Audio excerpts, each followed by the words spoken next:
Hello மக்கா. இன்னைக்கு இந்த வீடியோல வந்து எதை பத்தி நம்ம பேச போறோம் அப்படின்னா, இப்ப ரீசெண்டா வந்து அஜித் குமார்ங்கிற பையன் வந்து போலீஸ்காரர்களா நடித்து கொல்லப்பட்டார் இல்லையா? அதை பத்தி தான். அந்த நியூஸ் வந்து ரொம்ப இப்ப இந்த வாரமாவே ரொம்ப பரபரப்பா போயிட்டு இருக்கு இல்லையா? பையனுடைய கேஸா ரொம்ப மன வருத்தத்துக்குள்ள ஒரு பெரிய ஒரு சம்பவமா நடந்து போச்சுல்ல. இதுல அந்த நிக்கிதா அவங்களுடைய பேட்டி வந்து ரீசெண்டா நான் வந்து பார்த்தேன். அந்த பேட்டி பார்த்துட்டு எனக்கு அப்படியே பட்டு போயிடுச்சு. அவங்க பார்த்தா இந்த மாதிரி வந்துட்டு நான் வந்துட்டு அந்த பையனை வந்துட்டு வீல் சேர்ல போறப்ப காசு கேட்டான். வீல் சேர் எங்க அம்மாவுக்கு எடுத்துட்டு வரப்ப நாங்க ஸ்கேன் பண்ண போனோம். காருக்குள்ள போனோம். கார் ஓட்டதுக்கு சாவி எடுத்துட்டு வர சொன்னாரு. சாமி வந்துட்டு இது பண்ணாங்க. அதுக்கப்புறம் அந்த சாவியில 8.5 பவுன் நகை வச்சிருந்தோம். அது காணாம போச்சு. அதனால வந்து இது பண்ணேன்னு. என்ன கதை இதெல்லாம்? நாங்களாம் என்ன காதுல வந்து பூ வச்சுட்டு இருக்கோமா? சரி, அப்படியே வந்து 8.5 பவுன் செயினோடவாம போறீங்க? அந்த அளவுக்கு உங்களை பார்த்தா அந்த அளவுக்கு எல்லாம் ஒன்றும் தெரியாத ஆள் மாதிரி எல்லாம் தெரியுறீங்க. நல்லா தானே தெரியுறீங்க. நல்லா வெள்ளேஜிக்கு அடுத்தவங்களை ஏமாத்தலாம் தெரியுது இல்ல. வேலை வாங்கி தரேன், வாங்கி தரேன்னு சொல்லிட்டு ஊர்ல இருக்க எல்லாரையும் நீங்க உங்க குடும்பமா சேர்ந்து எல்லாரும் ஏமாத்தலாம் தெரியுது இல்ல. அப்படி இருக்கிறப்ப ஸ்கேன் பண்ண போற நீங்க வந்துட்டு விடிய காத்தால போகணும், சீக்கிரமா போகணும் ஸ்கேன் பண்றதுக்கு. அதுக்கப்புறம் வந்து அதுக்கு டைம் பீரியட் வச்சிருப்பாங்க. கோவிலுக்கு போயிட்டு ஸ்கேன் பண்ணிட்டு தான் வரணும்னு எனக்கு தெரிஞ்சு. ஸ்கேன் எல்லாம் அப்படியெல்லாம் பண்ண மாட்டாங்க. கோவிலுக்கு போயிட்டு 12 மணி வரைக்கும் உச்சிக்கால பூஜை வரைக்கும் பார்த்துட்டு தான் ஸ்கேன் பண்ண போகணும்னு டாக்டர் ஏதாச்சும் சொன்னாரா என்ன? சாமியை பார்த்துட்டு வாமா, அதுக்கப்புறம் ஸ்கேன் பண்ணிக்கலான்னு. எல்லாரும் காலையில தானங்க போவாங்க. நீங்க மட்டும் எனக்கு மத்தியானம் வரைக்கும் போயிருக்கீங்க. அப்படியே ஸ்கேன் பண்ண ஒரு எக்ஸ்ரே எடுக்க போனா கூட வந்துட்டு அந்த ஜுவல்ஸ் எல்லாம் வந்துட்டு கழட்டணும்னு சொல்றாங்க.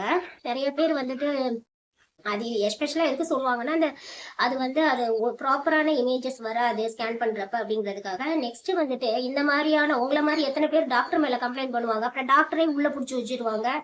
இந்த மாதிரி டாக்டர் வந்து நாங்க அன்கான்சியஸா நீங்க ஏதாச்சும் ஆயிட்டா உங்க நகை காணாம போச்சு யாராச்சும் எடுத்துக்கிட்டா அதை டாக்டர் தான் பண்ணாரு அப்படின்னு அவங்க மேல பழி போடுறதுக்கா? இந்த மாதிரி எல்லாம் அவாய்ட் பண்றதுக்காக தான் ஸ்கேன் பண்ற வரப்ப ஜுவல்ஸ் எல்லாம் போட்டுக்க கூடாதுன்னு சொல்றாங்க. யாராச்சும் ஒரு நல்ல லாஜிக்கா யோசிச்சு பாருங்க. ஸ்கேன் பண்ண போறப்ப 8.5 பவுன் வச்சுட்டோமா போனீங்க? என்ன கதை சொல்றீங்க? அதுக்கு வந்து யாராச்சும் பலிகாடா உங்களுக்கு? என்ன இங்க இருக்கவங்க எல்லாம் என்ன பார்த்தா முட்டாள் மாதிரி தெரியுதா உங்களுக்கு? என்ன கதை சொல்றீங்க? ரொம்ப உங்களை எல்லாம் உரிமையில பேசணும்னு தோணுது. ஆனா யூடியூப்ல பேசுறதுனால அப்படிலாம் பேசக்கூடாது. ஒரு டிக்னிஃபைடா பேசணுங்கிறதுக்காக தான் இந்த மாதிரி பேசுறேன், சரியா? அப்புறம் வந்து போலீஸ்காரங்க எல்லாருக்குமே இந்த போலீஸ்காரங்க எல்லாருக்குமே வந்து காவலர்கள் நமது நண்பர்கள் அப்படின்னு சொல்றாங்க. காவலர்கள்லாம் பாக்குற லேடிஸா இருக்கட்டும் எல்லாருமே ரொம்ப டிக்னிஃபைடா இருக்கவங்க எல்லாம் இருக்காங்க. அவங்க ரொம்ப வந்து என்ன சொல்றது, அவங்களுடைய ஒர்க்ல வந்து அவ்வளவு கஷ்டப்பட்டு நின்றுட்டு இருப்பாங்க வெயில எல்லாம். ரொம்ப ஏதாச்சும் ஒண்ணு இது பண்ணா கூட ரொம்ப ஹியூமனிட்டியோட கண்ணியத்தோட இருக்கவங்க எல்லாம் இருக்காங்க. லேடிஸா இருக்கட்டும் ஜென்ஸா இருக்கட்டும் எல்லாருமே நிறைய வயசானவங்க எல்லாம் இருக்காங்க. அப்படி இருக்கிறப்ப இந்த மாதிரி ஒரு கொஞ்சம் பேர் செய்யறதுனால அது அந்த மொத்தமான அந்த அந்த ஒரு டிபார்ட்மெண்ட்டுக்கே அவப்பேரா தானே ஆகுது. ஏன் அதெல்லாம் நீங்க யோசிக்க மாட்டேங்கிறீங்க? ஒரு இப்போ சாத்தான்குளத்துல வந்துட்டு அந்த மாதிரி ஒருத்தங்களை அடிச்சு போனாங்க. அப்ப எல்லா காவலர்களையும் வந்து எப்படி எல்லாம் மக்கள் வந்து ரொம்ப பிளேம் பண்ணாங்க. அப்ப அந்த ஒரு இம்பாக்ட் கூட உங்களுக்கு எல்லாம் இருக்காதா? ஒரு விஷயம் நீங்க பண்ண போறீங்கன்னா வீடியோஸா ஒரு விஷயம் இப்படி நடந்திருக்கு, அதனால இப்படிலாம் பாதிக்கப்பட்டாங்க, அதனால மக்கள் காவலர்கள்லாம் அந்த காம்ப்ளிகேஷன்ஸ் என்னென்ன நடந்ததுன்னு உங்களுக்கு தெரியும். சோ எகை இப்போ ஒரு விஷயம் நடந்துச்சுன்னா, ஒரு தப்பு நடந்துச்சு, ஒருத்தவங்க தப்பு செஞ்சுட்டாங்க, திருப்பி அதை செய்யக்கூடாது. அதுதான் அனுபவம், சரியா? திருப்பி திருப்பி அதை செஞ்சா அதுக்கு பேர் என்ன சொல்றது? நம்ம எல்லாரும் மனிதர்கள் தானே. நீங்க திருப்பி ஒருத்தங்க உங்கள்ட்ட வந்து சொல்றாங்கன்னா நீங்க எப்படி வந்து ஒரு பையனை கொலை பண்ணலாம்? கொலை பண்ற அளவுக்கு அந்த பையன் என்னங்க பண்ணிட்டான்?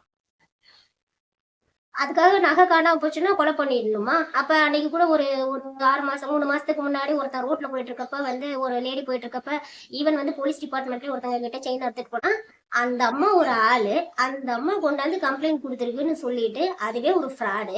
அவங்க வந்து அது அது அவங்கன்னு கூட கிடையாது. என்ன கொலகாரிக்கு என்ன பெரிய இது மரியாதை? அதுவே ஒரு ஃப்ராடு. அது கொண்டாந்து கம்ப்ளைண்ட் கொடுத்துருக்குன்னு சொல்லிட்டு எங்க கம்ப்ளைண்ட்டுக்கு எஃப்ஐஆர் காப்பி? கம்ப்ளைண்ட் பண்ணா காப்பி எஃப்ஐஆர் கொடுக்கணும் இல்லையா? அது இல்ல. கம்ப்ளைண்ட் எந்த ப்ரூஃப்மே இல்ல. புடிச்சு உள்ள வச்சு அவனை கொண்டாச்சு. யாரு உங்களுக்கு இதெல்லாம் குடுக்குறாங்கன்னே தெரியல. அட்லீஸ்ட் வந்து இந்த கொலீக்ஸ் எல்லாம் இருப்பாங்கல்ல, ஒரு 4 பேர் இருக்காங்கல்ல அந்த போலீஸ் டிபார்ட்மெண்ட்ல, அந்த போலீஸ்காரங்க. அந்த 4 பேர்ல 2 பேர் வந்துட்டு ஒரு 2 பேர் ஒருத்தவங்க தப்பு செஞ்சாங்கன்னா ஒருத்தங்க எக்ஸ்ட்ரா வந்து அதெல்லாம் பண்ணாதப்பா, இதனால நமக்கு பெரிய பிரச்சனை வரும் அப்படின்னு சொல்லிட்டு சொல்லணுமா இல்லையா? அது கூட சொல்றது கிடையாதா? இப்ப கொண்டுட்டீங்களே, உங்க வீட்டுல இந்த மாதிரி உங்க பையனையோ பொண்ணையோ இந்த மாதிரி எல்லாம் பண்ணி செஞ்சிருந்தா விட்டுருவீங்களா? போலீஸ் பர்சனுடைய மனைவி வந்துட்டு போராட்டம் பண்றாங்களே, என்னம்மா எதுக்குமா போராட்டம் பண்றீங்க?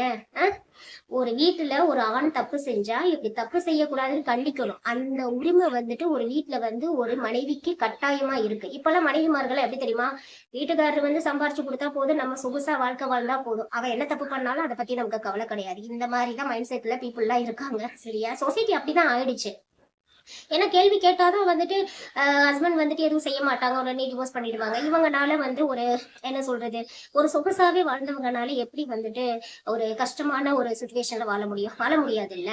அட்லீஸ்ட் நீங்க வந்து உங்க ஓகே, நீங்க வந்து சத்தியவான் சாவித்திரி காலத்து மனைவியாவே இருக்கலாம். அப்படி இருந்தா கூட நீங்க வந்து போராட்டம் பண்ணலாம், தப்பு கிடையாது. ஒரு நல்ல கணவருக்காக, நீங்க ஒரு தப்பு செய்யாத கணவருக்காக நீங்க என்ன வேணாலும் பண்ணலாம். சரியா, அவரு செஞ்ச தப்பு ஊருக்கே தெரியுது. அப்புறம் எதுக்குமா உட்காந்துட்டு இது பண்ணி, உங்களால நல்லது செய்ய முடியலனாலும் பரவாயில்ல, அந்த பையனுக்கு அனுதாபப்பட முடியலனாலும் பரவாயில்ல. எதுக்கு வந்து போராட்டம் பண்ணி உங்க வீட்டுக்காருக்கு வந்துட்டு அப்படி சப்போர்ட் பண்ற மாதிரி பண்றீங்க? அதை தனியா நீங்க ஏன் மீடியாக்கெல்லாம் தெரியற மாதிரி தான் பண்ணணுமா? உங்களுக்கு வேணும்னா நீங்க தனியா போய் கோர்ட்ல வந்துட்டு உங்க வீட்டுக்கார் நிரபராதி அப்படின்னு சொல்லிட்டு நிரூபிக்க வேண்டியதானே. என்ன இதெல்லாம்? உங்க பையன் அப்படி அடிச்சு கொண்டு இருந்தா விட்டுருப்பீங்களா? அது மாதிரிதான் அடுத்தவங்க பையனும் பையன் தானே, அதுவும் உயிர் தானே. என்ன கதை பண்றீங்கன்னே தெரியல. அப்புறம் இந்த நிக்கிதா கிட்ட வந்து யாரோ ஒருத்தர் வந்து பணம் கொடுத்து ஏமாந்துட்டாராங்க. எங்கங்க இருக்கு இந்த உலகத்துல? இத்தனைக்கு வெல் எஜுகேட்டட் பர்சன் அவர் உட்காந்துட்டு ஒரு வீடியோ போட்டு ஊன்னு அழுகுறாரு. ஐயோ, எனக்கு வந்துட்டு நான் வந்து சாப்பாட்டுக்கு கூட வழி இல்லாம இருக்கேன் அப்படின்னு சொல்லிட்டு நான் அது படிச்சிருக்கேன் இது படிச்சிருக்கேன். பிரின்சிபல் சார், என்னத்துக்கு அழறீங்க? காசு கொடுக்குறப்ப தரலையா? அவங்க ஏமாத்த ஒரு 10,000 ரூபாய்க்கு மேல யார்ட்டையாச்சும் கொடுத்தாவே அது கஷ்டமா இருக்குது, அது வந்துருமா அப்படின்னு சொல்லிட்டு. அப்படி இருக்கிறப்ப நம்ம நாடு இந்தியா என்னைக்குமே டேலண்டா இருக்கவங்களுக்கு வந்துட்டு வேலை கிடைக்காதுங்க. அது ட்ரூ, அது கவர்மெண்ட் வேலை ட்ரூ. இப்ப நீங்க போயிட்டு ஒரு இதுல வந்துட்டு இருக்கீங்க அப்படின்னா எத்தனை பேர் இங்க வந்து ரொம்ப டேலண்டா ரொம்ப இதுதான், இது உண்மை. இதுக்காக இப்ப வந்து நெட்டிசன்ஸ் எல்லாம் வந்து கொந்தளிச்சிடுவீங்க அப்படிலாம் கிடையாது, இது ட்ரூ தான், உண்மைதான். சரியா, அப்படி இருக்கப்ப அந்த அம்மா ஒரு ஆளுன்னு சொல்லிட்டு அதுகிட்ட காசை கொண்டுட்டு போய் கொடுத்து ஏமாந்துட்டு அது இங்க உட்காந்துட்டு ஜாலியா இருக்கு. நீங்க எதுக்கு இப்போ உட்காந்துட்டு கொந்தளிச்சுக்கிட்டு அழுதுட்டு இருக்கீங்க? அழுகதான் முடியும். முதல்ல எதுக்கு இந்த மாதிரி எல்லாம் காசை கொடுத்து ஏமாறீங்க? கவர்மெண்ட் வேலை கிடைக்கணும்னு காசு. அப்ப எந்த அளவுக்கு வந்து அப்ப வந்து கவர்மெண்ட் வேலையில இந்த டிஎன்பிசி எக்ஸாம் எல்லாம் வச்சு பிள்ளைங்க எல்லாம் உட்காந்து மாங்குன்னு படிக்கிறாங்களே. நிறைய பேர் எல்லாம் பாத்துருக்கேன், பாத்ரூம் கூட போக மாட்டாங்க, சாப்பிடாதுங்க இந்த பிள்ளைங்க எல்லாம். அப்ப அச்ச பெரிய படிக்கிற பிள்ளைங்க இந்த மாதிரி எல்லாம் எல்லா பிள்ளைங்களையும் படிக்க வைக்க வேண்டியது, அதுக்கப்புறம் அதுல ஒரு கோல்மால் பண்ண வேண்டியது, அதுக்கப்புறம் வந்து காசு கொடுத்துதான் வந்து கவர்மெண்ட் வேலைன்னு சொல்ல வேண்டியது. இந்த பிள்ளைங்க என்ன பண்ண வேண்டியது? போய் தூக்கு மாட்டி சாக வேண்டியது. இதுக்கா வந்து பிள்ளைங்களை படிக்க வைக்கிறாங்க, இதுக்கா வளர்க்குறாங்க. என்னப்பா இதெல்லாம்? கொஞ்சமாச்சும் நியாயம் வேண்டாமா? இல்ல நீங்க கோல்மால் பண்ணுங்க, ஊழல் பண்ணுங்க, என்ன வேணாலும் பண்ணி தொலைங்க. சரியா, அட்லீஸ்ட் கொஞ்சம் மனசாட்சி வேண்டாமா? இந்த அம்மா பாருங்க, நல்லா உட்காந்துட்டு இன்னைக்கு ஒருத்தனை கொன்றுச்சு. பொண்ணு அம்மா மேல என்ன ஆக்ஷன் எடுக்கல. அந்த அம்மாவே 4 நாளுக்கு அப்புறம் தான் இப்பதான் வந்து பேட்டி கொடுக்குது. அதுல அவங்க அம்மா வேற உடந்தை. அந்த அம்மா மொட்டை அடிச்சுக்கிட்டு உட்காந்துட்டு என்னமோ அப்ராணி மாதிரி மூஞ்சி வச்சுக்குது. இப்பெல்லாம் எப்படின்னா ஃப்ராடு பண்றவங்க இந்த மாதிரி இருக்கவங்க தான் அப்ராணியா மூஞ்சி வச்சுக்கிறாங்க. சும்மா தெளிவா மூஞ்சி வச்சுட்டு இருந்தா உடனே அவங்க தான் அக்யூஸ்ட்னு கொண்டு போய் அரெஸ்ட் பண்ணி வச்சிடறீங்க. இதுல யாரு விக்டிம் யாரு அக்யூஸ்டனே தெரிய மாட்டேங்குது. அந்த பையனை கொன்றது எப்படி வந்துட்டு அடிச்சிருக்கீங்க? அந்த பையனுடைய மூக்குல எல்லாம் வந்துட்டு மூக்கு பொடியை போட்டுருக்குறீங்க. சாரி, மூக்கு பொடி அது என்ன, மிளகா பொடியை தூவி வந்து அந்த லங்ஸ்ல எல்லாம் மிளகா பொடி வந்துட்டு இது பண்ணி அவ எப்படி வேதனைப்பட்டிருப்பா. அட்லீஸ்ட் ஒரு அந்த 4 பேர்ல ஒருத்தங்களுக்கு கூடவா அந்த பையன் வந்து கஷ்டப்பட்டு அழுகிறப்ப வந்துட்டு அந்த வேதனை தெரிஞ்சிருக்காது. அதை அடிக்கிறப்ப நமக்குலாம் ஜஸ்ட் சின்னதா ஒரு கீரல் லைட்டா தட்டினாவே எப்படி வலிக்குது இல்ல? அப்ப அவனுக்கு எப்படி இருந்திருக்கும்? அவன் தப்பே பண்ணிருக்கட்டும். யாரு உங்களுக்கு அதிகாரம் கொடுத்தாங்க? அதுக்கு கோர்ட்லாம் இருக்குல்ல, தண்டனை கொடுக்கணும், ஆயுள் தண்டனை கொடுக்கணும் அப்படி இப்படின்னு. இப்போ இந்த ஒரு 6 மாச காலமாக தமிழ்நாட்டுல எவ்வளவோ தப்புகள் நடக்குது. போயிட்டு இருக்கப்போ பொண்ணு பின்னாடி போயிட்டு இது பண்றாங்க. அதுக்கப்புறம் வந்து யாராச்சும் ஒருத்தன் வந்துட்டு நீங்க என்ன சொல்றது, ஐயோ அது வேற ஏதாச்சும் சொன்னா அப்புறம் நம்மளே ஏதாச்சும் ஒண்ணு சொல்லி விட்டுருவாங்க. அது வேற பயமா இருக்கு பேசுறதுக்கே. எதையாச்சும் ஒண்ணு பேசிட்டோம்னா உடனே புடிச்சு நம்மள எதையாச்சும் ஒண்ணு சொல்லிட வேண்டியது. சரியா, அப்புறம் வந்து ஏதாச்சும் ஒண்ணுன்னா உடனே வந்து பொண்ணுங்க பின்னாடி ஃபாலோ பண்றது, அதுக்கப்புறம் சும்மா இருக்கையிலே வந்து ஏதாச்சும் ஒரு கேஸ் போட்டு இது பண்றது, இந்த மாதிரி எல்லாம் நிறைய நடந்துட்டு இருக்கு. இதுல எல்லாம் நீங்க என்னத்துக்கு வந்துட்டு அந்த பையனை கொல்ற அளவுக்கு அப்படி என்னவங்க பண்ணிட்டாங்க? எனக்கு புரியவே இல்லை. இப்படியா? இங்க எல்லாரையும் நம்பி இந்த தமிழ்நாடு எல்லாருமே காவலர்கள் ஆர்மி பர்சன்ஸை நம்பி தான் இருக்கிறாங்க. சரியா? இப்பெல்லாம் பண்ணீங்கன்னா இதுல ஆப் வேற வச்சுக்கிறீங்க. ஏதோ ஒரு ஆப்பா. நான் எல்லாரையும் சொல்லலைங்க, எல்லா போலீஸ்காரங்களையும் சொல்லலை. நிறைய போலீஸ்காரங்க ரொம்ப டிக்னிஃபைடா காப்பாத்துறவங்க எல்லாம் இருக்காங்க. ரொம்ப தேங்க்ஸ் டு தம். ஓகே, அவங்க எல்லாருக்கும் வந்துட்டு ரொம்ப இது. பட் இந்த மாதிரியான பண்றவங்களை தயவு செஞ்சு இனிமே இந்த மாதிரி எல்லாம் பண்ணாதீங்க. உங்களால வந்துட்டு ஒரு குற்றச்சாட்டை நிரூபிக்க முடியலைன்னா கூட பரவாயில்ல. குற்றவாளிகள் வந்து கோர்ட்ல போயிட்டு குற்றவாளியை நிரூபிக்கிற வரைக்கும் குற்றவாளி கிடையாது. சரியா?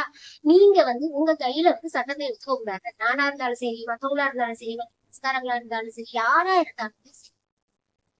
இதுல என்னன்னா அப்படின்னு சொல்லிட்டு ஒரு பையன் இருக்காரு. அவர் வந்து பாத்தீங்கன்னா அவருடைய ஃப்ரெண்டுன்னு நினைக்கிறேன். அவர் வந்து வீடியோவை வந்துட்டு எடுத்ததுக்கு வந்து அவரு தான் வந்து அவனை அடிச்சு அந்த பையனை கொண்டு போய் விட்டாருன்னு சொல்லிட்டு அவர் மேல ஒரு அபாண்டமான பழிய வேற சொல்றீங்க. அவர் அழகா வந்து ஒரு நேர்மையா சொல்லிட்டாரு. இந்த மாதிரி நான் வந்து தப்பு செஞ்சிருந்தேன்னா நான் ஏன் வீடியோ எடுக்கணும், ஒருத்தங்க இது பண்ணும், என்ன அந்த பையன் மாமா மச்சான் அப்படின்னு தான் கூப்பிடுவான் அப்படின்னு சொல்லிட்டு அழகா வந்துட்டு சொன்னாரு.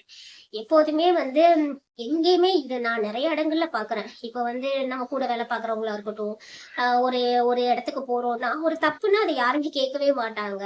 அப்படி அவங்க தப்புன்னு யாராச்சும் கேட்டுட்டா உடனே அவங்கள வந்து தனிமைப்படுத்தி வச்சிடுறது. இவங்க எப்படிதான், இவங்க ஏதோ வந்து அந்நியன் மாதிரி அப்படிங்கிற மாதிரி அவங்க வந்து ட்ரீட் பண்ண ஆரம்பிச்சிடறாங்க. ஏங்க, சொசைட்டில இப்படி எல்லாருமே இருந்துட்டு இருந்தீங்கன்னா நீங்க தப்ப தண்டி இது பண்ணி போலீஸ்ல புடிச்சு கொடுத்து, இப்ப இந்த அம்மா இருக்கு நிகிதா, என்ன பண்ணுச்சு, உடனே போலீஸ்ல வந்து புடிச்சு கொடுத்துருச்சு தப்பே செய்யாத ஒருத்தவங்கள. சரியா? அப்படிலாம் நீங்க பண்ண வேண்டாம். அதுக்காக இந்த மாதிரியான ஆக்ஷன்ஸ் எல்லாம் நீங்க எடுக்கணும்னு சொல்லல. அட்லீஸ்ட் அவங்களுக்கு அட்வைஸ் பண்ற மாதிரியாச்சும் பண்ணலாம். இப்பெல்லாம் அட்வைஸ் யாருக்கும் பிடிக்காது. Correct. Okay, come to that point. ஆனா இந்த மாதிரியாச்சும் பண்ணலாம்ல. அந்த மாதிரிலாம் பண்றது கிடையாது. ஏனோ தானோ இப்படியே சொசைட்டியை வளர்த்துக்கிட்டே போங்க. எங்க போய் முடிய போதும். Thank you all. பை.